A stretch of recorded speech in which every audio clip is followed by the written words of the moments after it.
graphic and maybe hard to watch, but we believe it's important to bring you history as it really happened. In 1921, the Greenwood area of Tulsa, Oklahoma was thriving. It was an affluent area, home to more than 300 black-owned businesses that became known as Black Wall Street. It was an amazing time for blacks in Tulsa. Despite all the success, African Americans were still dealing with segregation and deep racial tension. It came to a head beginning on May 30th, 1921, when a 19-year-old African American man was accused of assaulting a white woman in an elevator in downtown Tulsa. The elevator doors closed, and a few moments later, there's a scream, the elevator doors open, and Dick Rowland runs. The woman never pressed charges, but Dick Rowland was still arrested. By the end of the day, many whites were claiming that she had been raped in the Drexel building. By the next day, May 31st, 1921, a white mob had gathered outside the courthouse where Rowland was being held, promising a lynching. Lynchings were all too common in Tulsa. A group of African American men went to confront the white mob at the courthouse. There was a struggle between the black and white armed mobs, and shots were fired. The African Americans retreated to Greenwood, hoping to protect their property and families. But the white mob followed, killing African Americans and burning down everything in sight.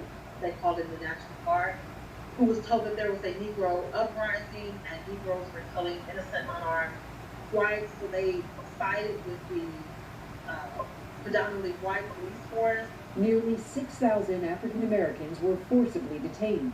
While they were held, the white mob stole their valuables and burned their homes to the ground.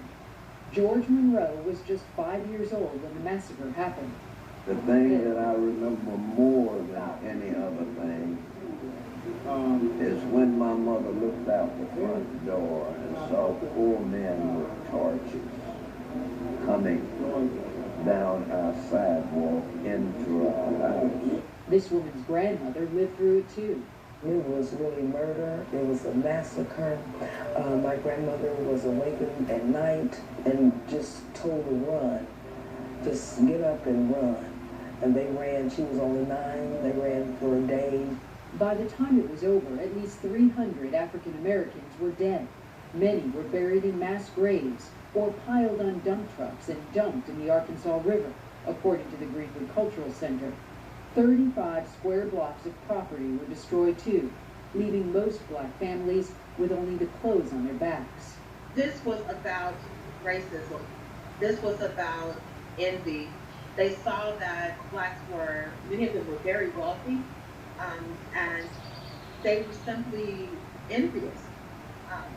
They would make comments such as, how dare those Negroes have a grand piano in their home and I don't have one in mine.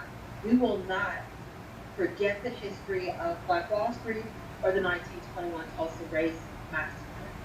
Randy Kay, CNN, West Palm Beach, Florida.